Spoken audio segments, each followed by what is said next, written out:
Finally Godzilla x Kong का trailer आ चुका है और वापस आ चुकी है अपनी जय वीरू की जोड़ी जो मॉन्स्टरवर्स के अखाड़े में करेंगे न्यू किंग कॉन्ग की खटिया खड़ी। वैसे कौन है ये नहीं जलता शरारा जिसने एक बंदर और छिपकली की जोड़ी को है पुकारा। शायद बारबी देखकर हो गया है गॉडजिला गुलाबी, लेकिन हॉलो अर्थ में रहती है ये कौन सी नई प्रजाति। सारे सवालों के मिलेंगे जवाब कि किंग कॉन्ग है इस बच्चे का असली बाप।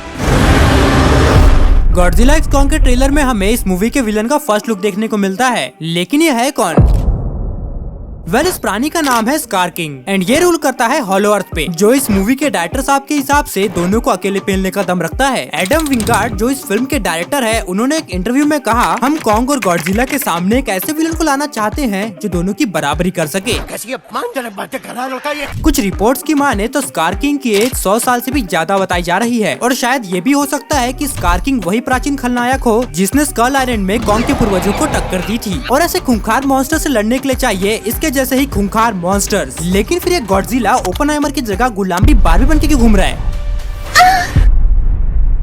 गॉडजिला वर्सेस कॉन्ग में अपने ही जैसे लोहे के दानव से गुत्थम गुथाई करने के बाद अल्फा टाइटन अपनी एनर्जी को रीगेन और जख्मों को हील करने के लिए हाइबरनेशन में चला जाता है और इस ट्रेलर में हम उसे एक क्रिस्टलाइन ककून के अंदर देखते हैं। ये ककून उन्हीं एक्स की तरह है जिनमें बाकी के म्यूटोस या टाइटन पैदा होते हैं और इस सीन में भी गॉडजिला इवॉल्व हो रहा है बिल्कुल एक इंसेक्ट की तरह जो ककून से निकलने के बाद एक नए फॉर्म में अपीयर होते हैं। और शायद यही कारण है कि अपने गॉडजिला की पावर्स भी ब्लू से पिंक में ट्रांसफॉर्म हो गई। लेकिन इसकी इस पिंक पावर की कोई डिफरेंट रीजन भी हो सकते हैं, जैसे की पिंक गॉडजिला इंस्पिरेशन हो सकता है गॉडजिला 2000 मूवी का जो 1999 में काइजू फिल्म्स के द्वारा बनाई गई थी। उसमें भी अपीयर हुए गॉडजिला की पावर्स और उसके स्केल्स पिंक कलर के ही थे। या फिर ये हो सकती है एक marketing technique new form of Godzilla के मर्चेंडाइज को मार्केट में सेल करने की, क्योंकि आने वाली हर मूवी में एग्जिस्टिंग कैरेक्टर के साथ अपग्रेडेशन ना दिखाया जाए तो फिर मार्केट में उनके नाम पर बिकने वाले टॉयज एंड अदर प्रोडक्ट्स का डिमांड कैसे बढ़ेगा। बात तो सही है। और कौन नहीं चाहता कि उसके पास एक पिंक गॉडजिला हो। मुझे तो आज ही खरीदना है और साथ में अगर कॉन्ग का मेटल एग्जॉम मिल जाए तो फिर बात ही बन जाए। लेकिन एक मिनट, इसमें मेटल एग्जॉम मिला कहाँ से?